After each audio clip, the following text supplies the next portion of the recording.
Party में सांप ले जाने और सांपों के जहर से नशा करने के आरोप में एल्विश यादव को 17 मार्च को यूपी पुलिस ने गिरफ्तार किया था। अब एल्विश को 14 दिनों की जुडिशियल कस्टडी यानी न्यायिक हिरासत में भेजा गया है।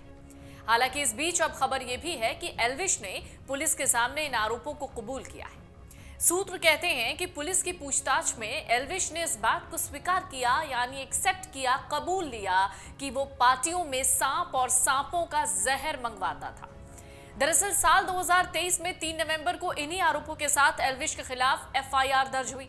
अब एल्विश ने कबूला है कि वो नवंबर में गिरफ्तार आरोपी राहुल समेत बाकी आरोपियों से भी अलग अलग रेव पार्टियों में मिल चुका है। एल्विश की उनसे जान पहचान थी और वो उनके संपर्क में था। तो क्या एल्विश लंबा नपने वाले हैं? तो क्या आने वाले दिनों में एल्विश की मुसीबतें और बढ़ेंगी? क्या एल्विश को कोई राहत मिलने की उम्मीद है? तो सबसे पहले जान लीजिए कि एल्विश यादव को जमानत नहीं मिलेगी, ऐसा क्यों कहा जा रहा है।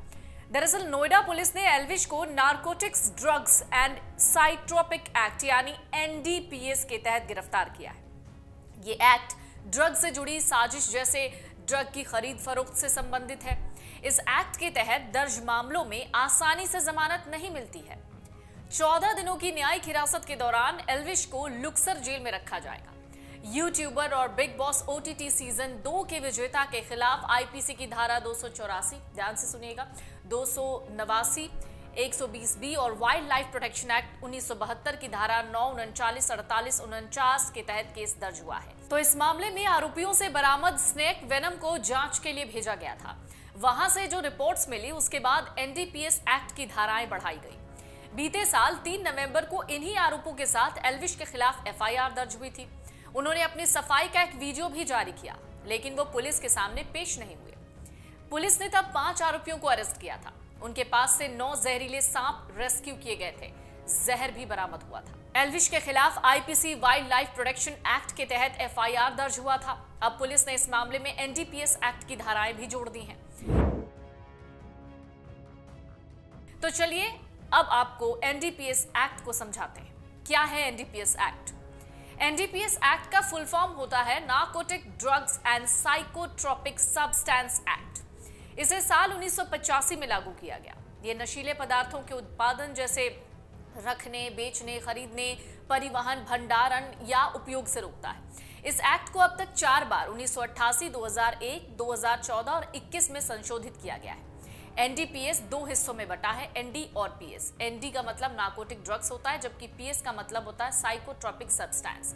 एनडी यानी नार्कोटिक ड्रग सीधे दिमाग पर असर करती है, इंसान के सोचने और समझने की ताकत पर हमला करती है और उसकी सेंसिटिविटी को खत्म करती है। जबकि पीएस यानी साइकोट्रोपिक सब्सटेंस मसल्स पर असर करता है। नार्कोटिक ड्रग में कोका, गांजा, अफीम, डोडा, चूरा ये सब आते हैं। ये प्राकृतिक रूप से उपलब्ध ड्रग्स होते हैं। साइकोट्रोपिक सब्सटेंस के तहत कैटेगराइज ड्रग्स में केमिकल मिला होता है। इसके तहत एमडीएमए, एमडी, एक्सटैसी, अल्प्राजोलम ये सब आते हैं। तो कितनी मात्रा में कितनी सजा होती है ये भी आपके लिए जानना जरूरी है। स्मॉल क्वांटिटी की बात करते हैं।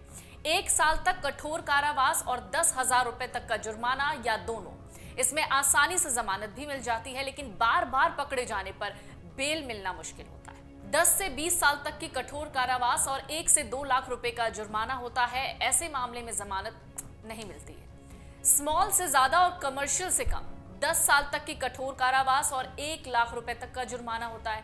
ऐसे मामलों में जमानत मिलना या ना मिलना पकड़े गए नशीले पदार्थ या पुलिस की जो धाराएं हैं उस पर निर्भर करता है। अब ये जो एनडीपीएस एक्ट है यानी ये जो अधिनियम है, इसमें 3 कैटेगरीज यानी 3 श्रेणियां हैं। अधिनियम के तहत नशीले पदार्थ की मात्रा को 3 श्रेणियों में बांटा गया है, यानी इसी में डिस्क्राइब किया गया है, इसी में परिभाषित किया गया है। स्मॉल कॉमर्शियल और स्मॉल से अधिक लेकिन कॉमर्शियल से कम। इसी क्वांटिटी के हिसाब से धारा और सजाएं तय होती हैं। कोकीन का 2 ग्राम स्मॉल और 100 ग्राम कमर्शियल क्वांटिटी है। चरस, हशीश, मार्जुआना, कैनबिस का 100 ग्राम स्मॉल क्वांटिटी है, जबकि 1 किलो कमर्शियल क्वांटिटी में आता है। इसी तरह morphine, heroin, smack, brown sugar का 5 ग्राम स्मॉल और 250 ग्राम कमर्शियल में आता है। एमडीएमए 0.5 ग्राम स्मॉल और 10 ग्राम कमर्शियल श्रेणी में आता है। 1 किलो से कम गांजे को स्मॉल क्वांटिटी माना जाता है और 20 किलो से ज्यादा गांजा को कमर्शियल क्वांटिटी माना जाता है। भांग के पौधे की खेती करना कमर्शियल क्वांटिटी में आता है। तो एनडीपीएस की धारा है 27 और 27A, ये भी जान लीजिए। एनडीपीएस की धारा 27A ड्रग्स रैकेट से जुड़े मामलों में लगाया जाता है। ये गंभीर अपराध की कैटेगरी में आता है, यानी गंभीर अपराध की श्रेणी में आता है। इसमें 20 साल तक की सजा का प्रावधान है, जबकि धारा 27 उन लोगों पर लगती है जो ड्रग्स का इस्तेमाल खुद करते हैं, यानी ड्रग्स लेते हैं। इसमें अधिकतम 1 साल की सजा होती है। एनडीपीएस की धारा 29 का मतलब है जब किसी मामले में 1 से ज्यादा आरोपी होते हैं तो धारा 29 लगाई जाती है।